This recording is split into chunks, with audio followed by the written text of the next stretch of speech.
여러분이 몸에 좀 아프다고 생각이 되면, 머리가 아프다거나 배가 아프다거나 되면 우리가 첫 번째 하는 일은 약국에 가서 약을 사서 먹습니다. 근데 약을 먹었는데도 별 차도가 없으면 이제 서서히 겁이 나서 의사를 찾습니다. 병원에를 갑니다. 죽을 병이다. 이거는 수술하지 않으면 나을 수 없다. 그러면 이제 의사에 자기 몸을 맡기고 수술을 해야 됩니다. 그 정도 되면 아무리 좋은 차가 있어도, 롤스로이스가 있어도 타고 다녀도, 아무리 몇 밀리언 달러 되는 궁궐 같은 집이 있다 하더라도, 옷장을 열면 명품으로 가득 찬 옷이 있다 하더라도 그게 무슨 소용이 있겠습니까?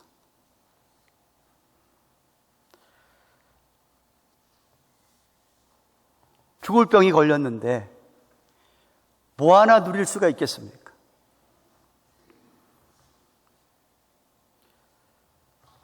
병이 해결돼야, 내가 죽게 된 그 병이 해결돼야,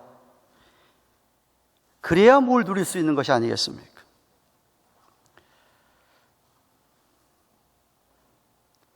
지난 주일에 예수님께서 12 제자를 부르시는 것을 보았습니다. 12 제자를 부르고 오늘 보면 제자들에게 예수님께서 복이 있다고 이야기합니다. 복이 있다. 예수께서 눈을 들어 제자들을 보시고 가라사대 가난한 자는 복이 있다. 물론 예수님이 말씀하시는 복은 세상이 말하는 복과는 다른 겁니다. 인간적인 관점에서의 복을 이야기하는 것 아닙니다. 그러니까 제자들에게 하나님의 관점에서 진정한 복을 말씀해 주시고 계십니다. 아니, 참된 제자라면 복 있는 자로서 이러한 성품이 있다라고 하는 것을 가르쳐 주고 있습니다.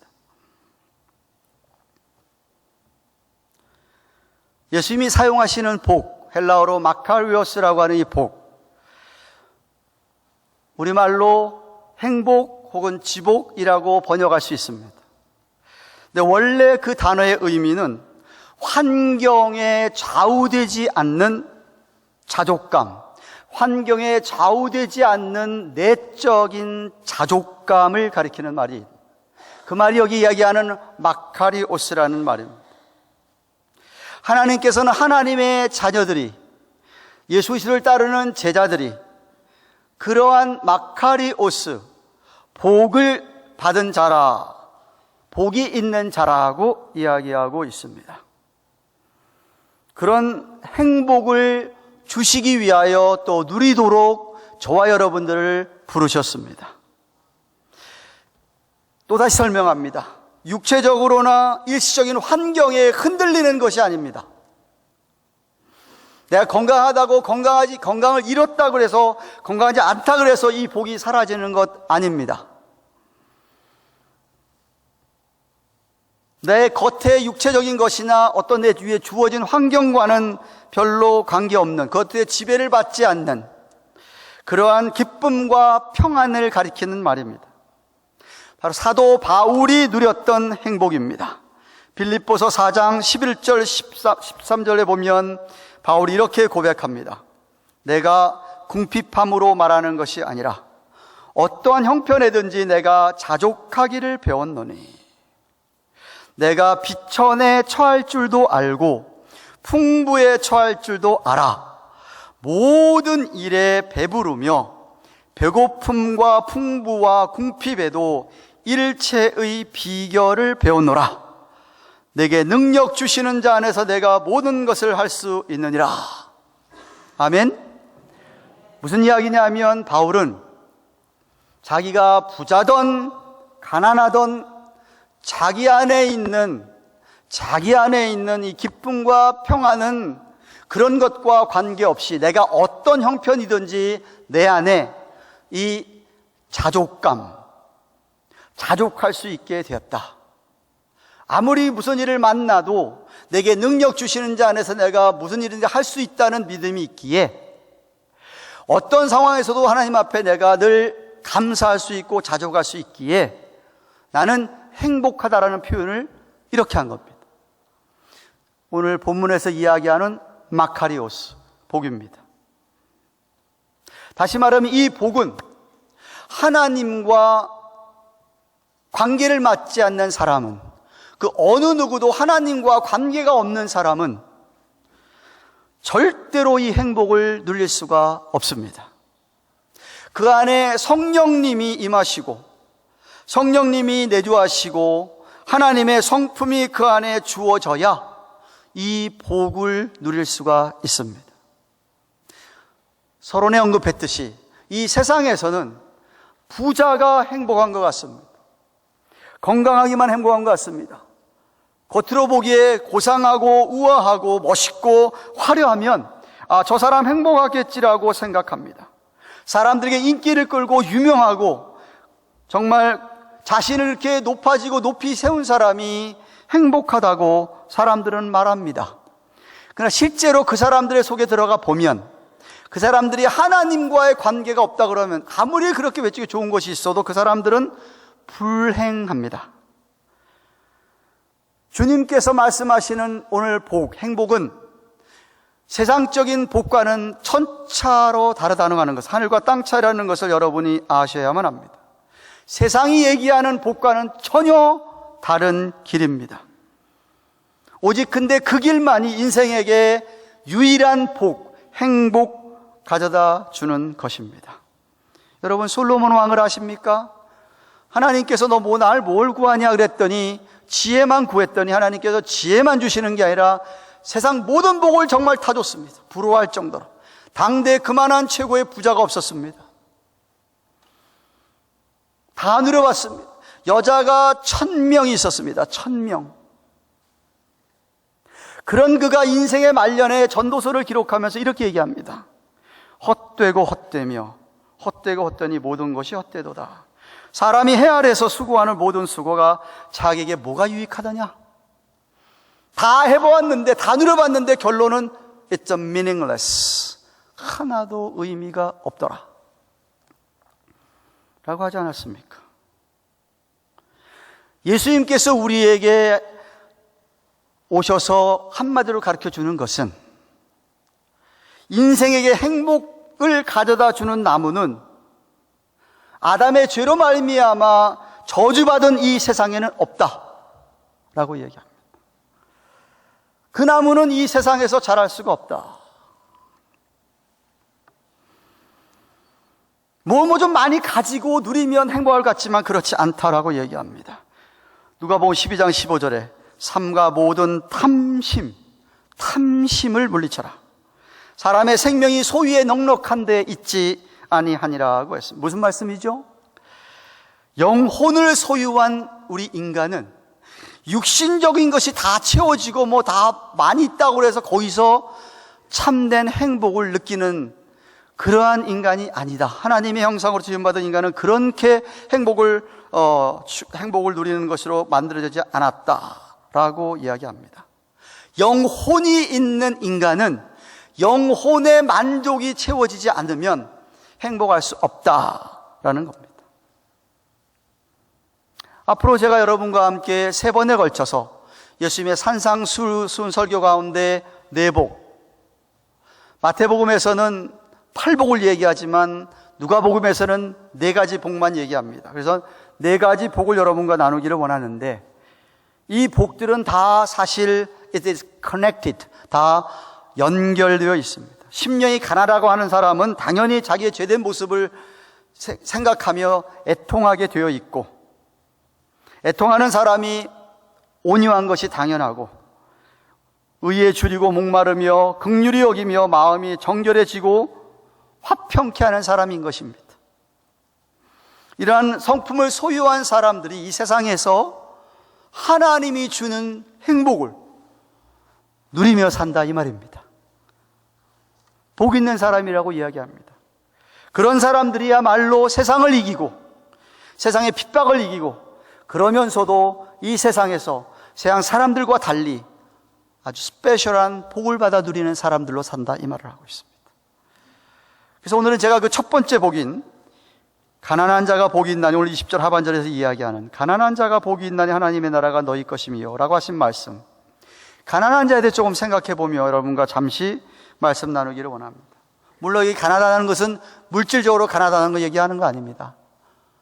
홈리스 피플들이 다 복 받았다는 얘기하는 것 아니에요. 그리고 뭐 부자들은 복 안 받았다 이야기하는 것 아닙니다. 여기서 하는 가난한 것은 마태복음에서 얘기하듯이 심령이 가난한 자를 가리키는 겁니다. 심령이 가난한 자가 복이 있나니 천국이 저희 것임이요. 마태복음 5장 3절에 얘기했습니다. 그럼 영원히 가난하다는 뜻이 무엇입니까? 저 여러분이 어떻게 가난하게 되고, 우리 자신은 심령이 가난한지를 또 어떻게 알고, 그리고 그 결과는 무엇인지 좀 알아보기 원합니다. 여기 심령이 가난하다고 할 때 가난이라는 헬라어의 원어의 뜻은 당시의 거지들의 모습, 위축된 삶, 찌들린 삶, 굽실굽실거리며 돈을 달라고 손을 내미는, 베드로와 요한이 제9시 성전 기도 시간에 기도하러 올라갔다가 성전 미문에서 구걸하는 거지를 만납니다. 돈을 달라고 하는 거지를 만납니다. 그런 거지들의 모습, 완전 밑바닥에서 누군가가 도와주지 않으면 살 수 없는 사람, 그런 사람들을 가리키는 동사에서 나온 말입니다. 무슨 말이냐 하면 영적으로 그토록 밑바닥에서 메말라 있고 굶주린 상태를 가리키는, 목말라함을 가리키는 겁니다. 잘 들으세요.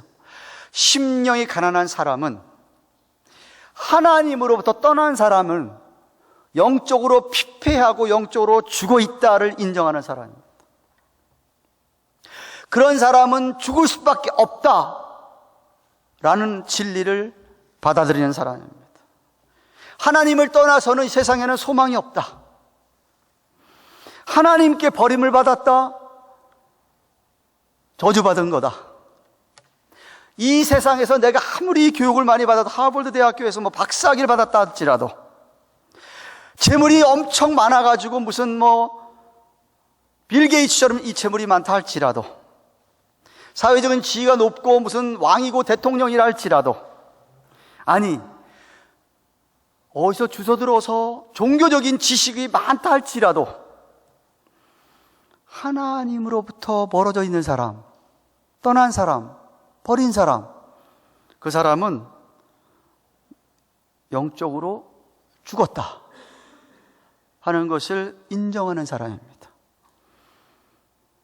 나도 죽었었는데 내 자신 스스로가 살아날 수 없는데, 구원받을 수가 없는데, 전적인 하나님의 은혜와 자비로 말미암아 내가 구원을 받았다 라고 인정하는 사람이 심령이 가난한 사람입니다. 하나님이 도와주지 아니하시면 나는 도저히 살아날, 의원이신 예수님께서 내 죽을 병이 걸린 것을 완전히 수술해서 치료해 주지 않았더라면 나는 살 수 없었다라고 인정하는 사람, 그 사람입니다. 그런 사람은 어떤 조그만한 자만이나 교만 없습니다. 가질 수가 없습니다. 내 자신이 할 수 있는 게 아무것도 없다고 생각하는 거지, 늘 손을 내밀어야 되고 하나님께 손을 내밀어야 되는 사람이기 때문에 그렇습니다. 정말 그야말로 빈손 들고 주 앞에 나오는 사람, 심령이 가난한 사람입니다. 빈손 들고 앞에 가 십자가를 붙드네 하고 나오는 사람들입니다. 심령이 가난한 사람들입니다. 이것이 바로 첫째 복입니다. 가난한 척하는 거 얘기하는 것 아닙니다. 사람들 가운데 보면은 신시어하지 않은 사람들이 있어요. 신시어하지 않은 사람. 영어의 신시어가 무슨 말인지 아세요? 그냥 척하고 적당히 그냥 가장하는 듯이 하는 사람들이 있어요. 가난한 척하거나 가난한 것처럼 모습이 나타나는지 몰라 진짜 영적으로 가난한지, 가난함을 인정하는지, 그것은 연기하기 쉽습니다, 겉으로. 근데 예수님은 지금 속사람을 이야기하는 겁니다. 속내를 이야기하는 겁니다. 속마음을 이야기하는 겁니다. 여호와님께서 이사야를 통하여서 이렇게 말씀하신 적이 있습니다. 이사야서 66장 2절입니다.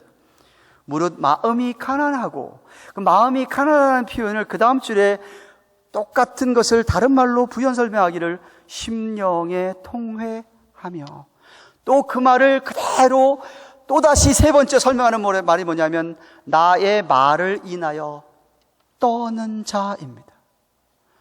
하나님 말씀 앞에 벌벌 떠는 사람입니다. 왜? 내가 도저히 하나님 말씀을 내 힘으로는 지킬 수가 없다, 이건. 그 말씀 앞에 나는 죽을 죄인이라, 이 말입니다. 마음이 가난한 사람, 심령이 통회하는 사람, 하나님의 말씀 앞에 벌벌 떠는 사람, 그 사람은 내가 권고하려니와, 여기 권고한다는 말은 축혀 세우다, 존중히 여기다. 하나님이 어떤 사람을 존중히 여기느냐? 마음이 가난한 사람, 심령이 통회하는 사람, 하나님의 말씀 앞에 벌벌 떠는 사람, 경외하는 사람을 가리키는 말입니다. 그래서 시편에서는 시편 34편 18절과 50편 17절에 마음이 상하고 중심에 통회하는 자라고 얘기한 겁니다. 마음이 상하고 중심에 통회하는 자. 한 번에 예수님께서 비유로 이런 말씀하셨습니다. 바리새인들은 그 예루살렘 성배에 가서 손을 들고 기도합니다. 바리새인들이 어떻게 기도하느냐? 하나님, 나는 저 사람들하고 다릅니다. 나는 도둑질해 본 적도 없습니다. 간음해 본 적도 없습니다. 헌금도 합니다. 저 세리와 세금제와 같지 않습니다. 자기 의의를 드러내면서 손을 들고, 그러니까 하나님 내 기도를 들어주세요 라고 기도합니다. 그런데 저 구석에 있는 세리는 그렇게 기도하는 게 이렇게 기도합니다. 멀리 서서 눈을 들어 하늘을 우러러 보지도 못하고 다만 가슴을 치며 가로되 하나님이여 불쌍히 여기옵소서. 나는 죄인이로소이다 하였느니라. 예수님께서 그 비유를 하시면서 내가 너희에게 이르노니, 이 사람이 자기 가슴을 치며 죄인이라고 인정하며 애통하는 이 사람이, 저 사람 바리새인보다 의롭다 하심을 받고 이에 내려갔느니라. 무릇 자기를 높이는 자는 낮아지고 낮추는 자는 높아지리라 라고 하였습니다. 바리새인들은 심령이 부했습니다. 교만했습니다. 그러나 이 세리는 심령이 가난했습니다. 겸손했습니다. 정말 하나님의 도움이 필요한 것이었습니다. 네. 유명한 성 어거스틴, 그가 쓴 고백록에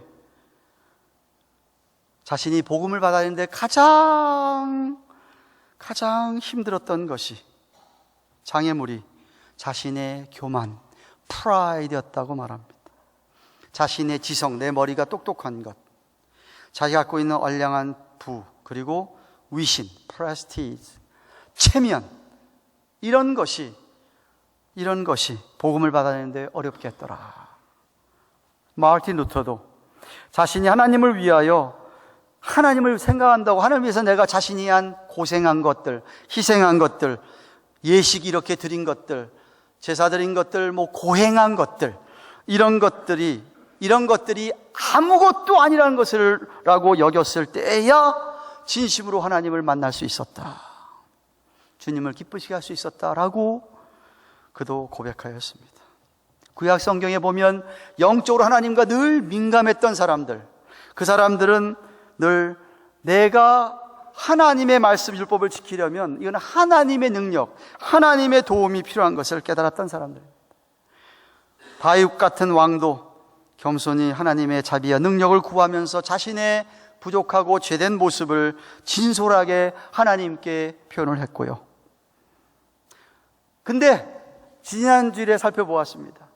이 율법주의자들, 이 바리새인들, 자기들이 이렇게 뭘 지켜서 의라고 생각하는 사람들, 토라를 갖다가 자기들 나름대로 해석해가지고 똑똑하다는 랍비들이 몇백 년에 걸쳐서 만들어놓은 613가지의 계명을 해놓고 그것을 자기들이 지킬 수 있다라고 생각을 하고 금식하는 거라든지 해서 그 해놓고서는 이거를 내가 지켰으니까 나는 의인이라고 했던 것들, 예수님께서는 그들이 그렇게 만들어 놓은 것을 갖다가 하나님을 도운 것이 아니라 사람의 계명이라고 마태복음 15장 9절에 얘기했던 겁니다. 자기들은 자기들의 원래 모습보다도 자기들이 더 얼마든지 거룩하다고 스스로 그런 것들을 지켜서 내가 거룩해질 수 있다라고 생각했던 사람들입니다. 그런데 우리 예수님이 뭐라고 하십니까? 그런 전통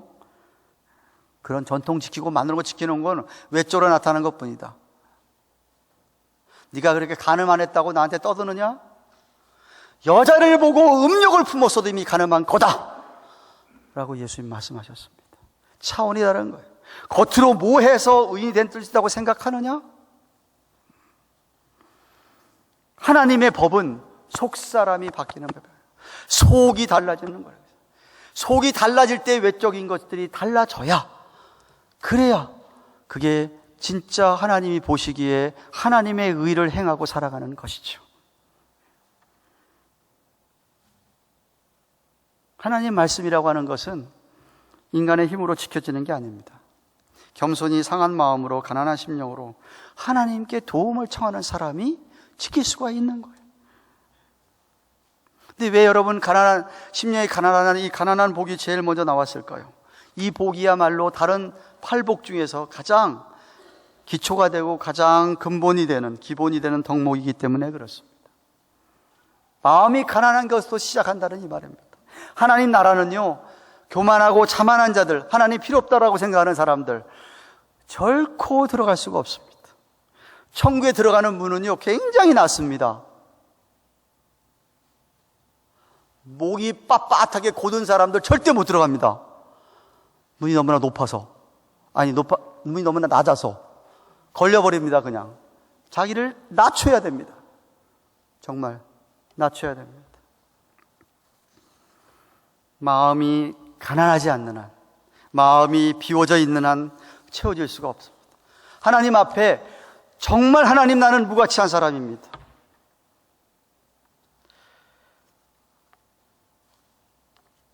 정말 저는 죄 때문에 이미 죽었던 사람입니다. 이런 것을 시인하지 않는 한 예수님의 제자로의 시작이 불가능합니다. 콜로노스코피라고 아시죠? 어르신들 다 아실 거예요. 나이 40세인가 50세 되면 하려고 꼭 하죠. 그거 하려면은 장 내시경이라고 합니까? 하려면 뭐 해야 되죠? 이틀인가 굶어야죠. 굶으면서 뭘 마셔야 됩니다. 마시고 싶지 않은 거 마셔야 됩니다. 그거 안 마시면 안 돼. 그래서 거기서 요새는, 옛날에는 냄새도 고약했는데 요새는 향기까지, 냄새는 좀 좋게 했다는데 그래도 맛 되게 없는 거, 먹기 싫은 게 그거, 원갈래니까 투겔랑을 마셔서 속에 있는 거 다 빼내야지만 장내시경을 할 수 있습니다. 그래야만 속에 뭐가, 이게 암이 있는지 툼이 있는지 무슨 뭐가 있는지가 잘 조사가 된다는 거예요. 다 씻겨 내려가야, 굶으면서 그 있는 게 다 씻겨 내려가야 한다는 거예요. 그게 시작이라는 거예요. 그게 시작.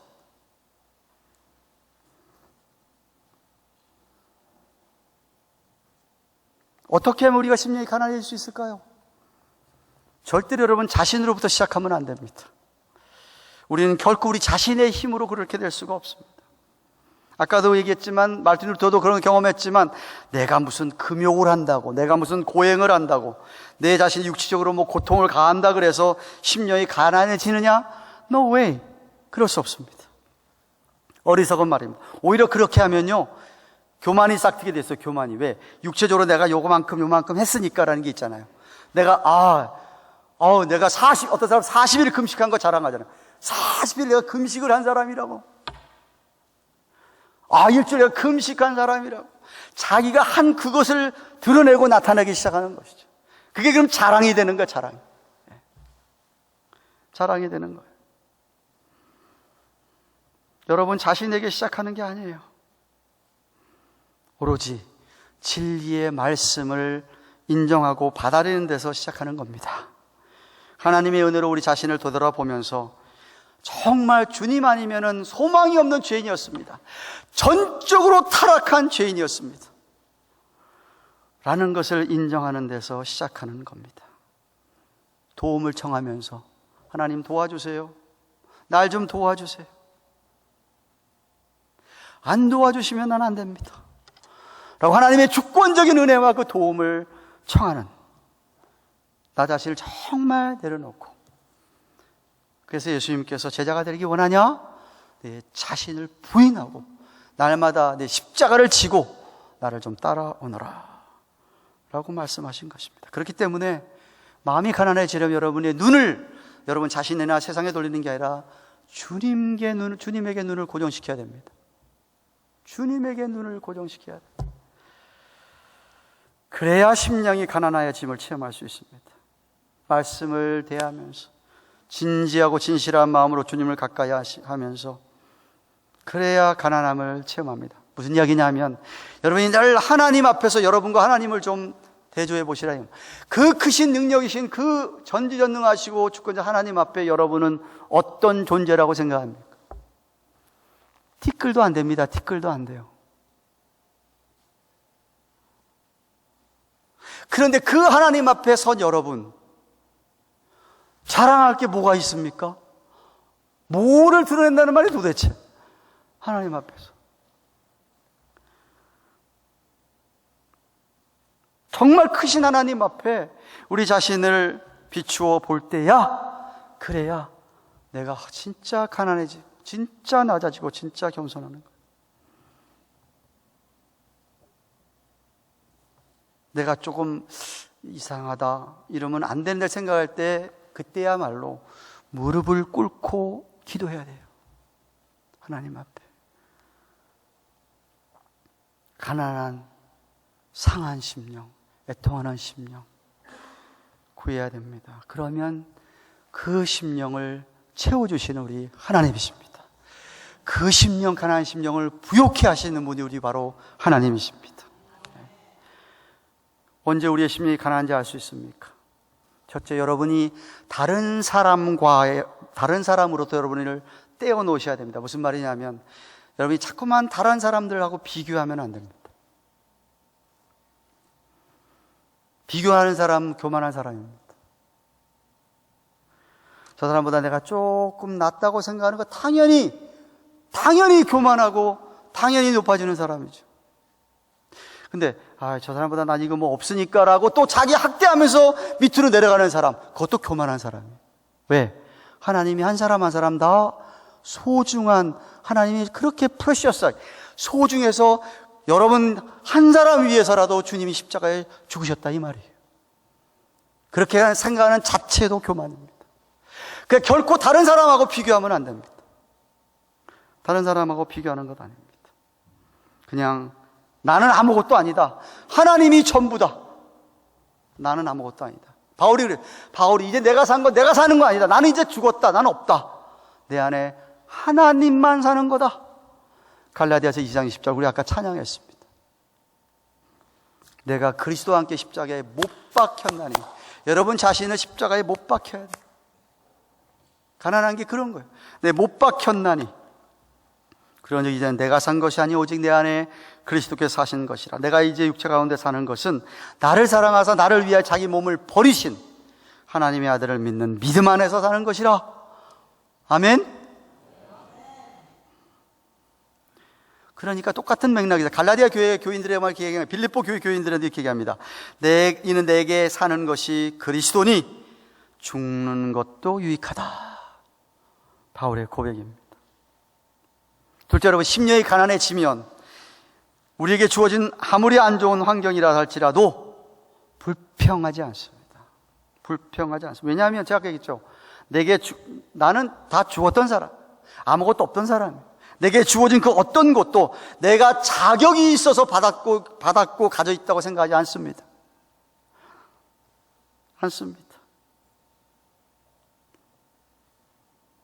아무리 열악한 상황 속에서라도, 이 열악한 상황조차라도 나는 과분하다고 생각하는 사람입니다.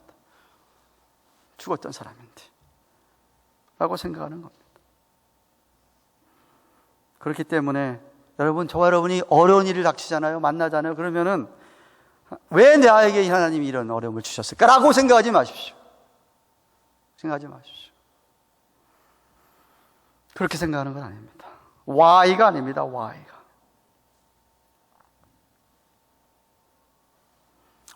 오히려 내가 믿음 때문에, 만약에 하나님께서 또 여러분 믿음 때문에 당한 고난이 아니라면, 여러분이 하나님 사람으로서의 자꾸만 빚어주시고, 하나님이 자꾸만 여러분을 하나님의 사람, 마음에 드는 사람으로 빚기 위해서 여러 가지 고난 허락까지 주시잖아요. 근데 만약에 믿음 때문에 그런 고난이 있다 한다면, 그건 정말 오히려 감사하고 하나님께 영광을 돌려야 합니다. 베드로전서 4장 16절에 만일 그리스도인으로 고난을 받은 즉 부끄러워하지 말고 도리어 그 이름으로 하나님께 영광을 돌리라 라고 하신 것처럼. 왜냐하면 로마서 8장 10절 18절에 자녀이면, 우리가 하나님의 자녀라고 한다, 하나님의 후사, 상속자인데 하나님의 후사여 그리스도와 함께한 후사니 우리가 그와 함께 영광을 받기 위하여 고난도 함께 받아야 할지니라. 이 땅에서 고난도 우리가 함께 받아야 할지니라. 생각건대 현재의 고난은 장차 우리에게 나타날 영광과 좋게 비교할 수 없도다 했기 때문에, 여러분이 어떤 안 좋은 열악한 환경과 상황 속에서도 절대로 불평하지 마시고 오히려 감사할 수 있기를 축원합니다. 심령이 가난한 사람입니다. 왜? 그런 환경조차도 내가 도무지 받을 자격이 없다고 생각하는 사람이기 때문에 그렇습니다. 아이들이 속썩입니까? 아휴, 그래도 나한테 이런 아들, 이런 딸 주셨으니 전혀 자격이 없는 사람인데, 어떤 사람은 아이가 없는데 있으니 라고 감사하십시오. 심령이 가난한 사람입니다.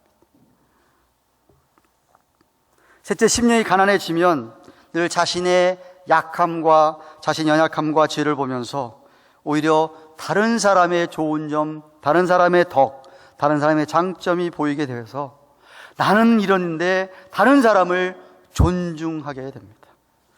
내 자랑은 없고 다른 이웃을 자랑하기 때문에. 나는 늘 하나님께 도움을 구하는 사람이고, 나는 이렇게 부족한데 저 사람은 나한테 없는 저런 것들이 있구나. 오히려 그 사람을 높여 세워줍니다. 나는 심령이 가난하기 때문에. 넷째로, 심령이 가난한 사람은 기도하는 시간이 많이 할례가 됩니다. 거지가 늘 성전 미문에서 손을 내밀고 도와주세요, 도와주세요라고 했듯이, 심령이 가난한 사람은 늘 하나님 앞에 하나님 도와주세요, 도와줘야 됩니다, 도와줘야 됩니다 라고 하나님 앞에 간구하는 사람입니다. 그리고 심령이 가난해지면 자꾸만 나 같은 사람에게도 하나님이 허락해 주신 작은 은혜를 생각하고 찬양과 감사가 넘치게 되어 있습니다. 저는 그렇게 생각합니다. 삶의 주인 되신 하나님에게 감사함이 많다고 하는 것은 그 사람은 참 심령이 가난해서 그렇구나, 저는 그렇게 생각을 합니다. 하나님께서 나에게 작은, 정말 물 한 컵이라도 주신 것에 대해서 감사할 수 있다는 것, 이거 하나님의 은혜가 아니면 아니라고 생각하는 것. 그 많은 교회 가운데서 오늘 내가 가든 교회에 가서 예배를 드릴 수 있다고 하는 그 사실 하나만으로도 감사할 수 있다고 한다면 심령이 가난한 사람이지요. 반대로 심령이 부한 사람들은 어떻습니까? 24절에 뭐라고 얘기하죠? 24절 보십시오. 그러나 화 있을진저 너희 부요한 자여 너희는 너희의 위로를 이미 받았느니라고 합니다. 여기 우리말에 화 있을진저라고 번역된 말은, 더 정확한 번역은 저주받을 자여 라는 말입니다. 하나님의 복의 반대는 하나님의 저주입니다. 그 중간 없습니다. 하나님의 복과 저주 중간 사이 없습니다. 복 아니면 저주받은 사람들입니다. 저주받을 자, 너희 어떤 사람이 저주받을 자냐? 부요한 자라 이거예요. 심령이 부한 사람들, 교만한 사람들, 하나님이 없어도 괜찮다고 생각하는 사람들, 나 죄인 아니라고 생각하는 사람들, 내가 뭐 이만큼 하고 있는데라고 생각하는 사람들, 화 있을진저 너희는 너희 위로를 이미 받았느니라. 세상에서 그렇게 떵떵거리면서 세상 사람들에게 위로 많이, 인정 많이 받았다 이거예요. 자기 가진 것 가지고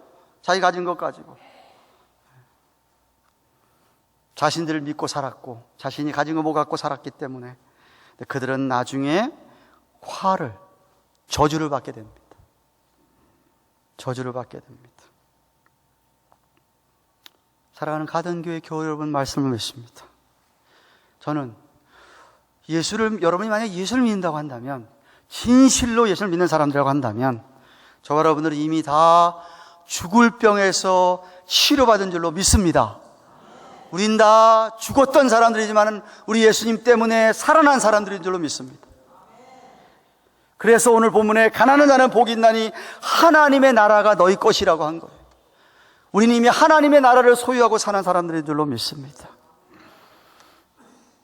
하나님께서는 그렇게 심령이 가난하여 하나님의 도움을 찾으며 주님 아니면 죄사함이 없을 줄로 믿으며 늘 주님께 나와서 그를 믿고 의지하는 자들에게 기꺼이 하나님 나라를 허락하시는 분입니다. 상한 심령을 가지고, 하나님 앞에 애통하는 상한 심령을 가지고, 하나님 앞에 정말 거지 같은 심령, 하나님 앞에 그런 심령을 가지고 나오는데 하나님이 야, 너 모르겠다라고 하는 분 절대 아닙니다. 그 심령이 하나님이 부어주시는 분입니다. 그 심령이 부어주시는 분입니다. 그래서 야고보서 4장 10절에 주 앞에서 낮춰라, 그리하면 주께서 너희를 높이시리라고 하였습니다. 여러분, 우리가 이미 심령이 가난하여 하나님 나라를 소유하게 되는지 모르겠는데, 제 질문은 그렇다고 한다면 얼마나 심령이 가난하십니까? How much? 혹시 우리가 더 낮아져야 될 부분은 없습니까? 제가 질문하고 싶습니다. 여러분 정말 하나님 앞에 진솔하게, 하나님, 나는 정말 아무것도 아닙니다. I am nothing. 아무것도 아닙니다. 우리 주님이, 하나님이 나의 전부입니다 라고 고백할 수 있습니까?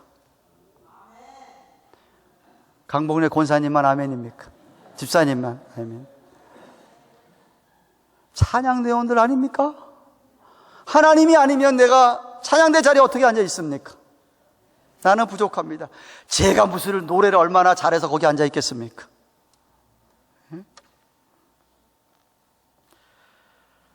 제발 여러분의 삶의 전부가 예수 그리스도이기를 축원합니다. 나는 아무것도 아니라고 생각하십시오. 늘 자꾸 여러분을 바라보지 마시고 하나님을 바라보시며 하나님을 더욱더 알아가시기를 축원합니다.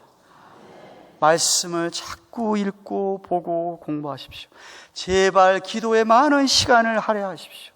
틈만 날 때마다 하나님의 찬양으로 감사하십시오. 감사하십시오. 어떤 환경 속에서도 불평이나 원망하지 않기를 축원합니다. 아무리 어려운 사랑이라도, 아니 지금 있는 상황, 더 악한 상황이 나한테 있어진다 할지라도, 그래도 하나님 죄인이었습니다, 죄인입니다 라고 죄인임을 인정하십시다. 그리고 남을 높여주십시다. 다른 사람의 좋은 점들을 바라보며 격려합시다. 정말 이런 성도가 사실 이 세상에서 가장 행복한 사람입니다. Are you happy? 영어를 못 알아듣습니까? 복받은 사람, 행복한 사람, 여러분 다 행복한 사람인 줄로 믿습니다. 기도하십시다.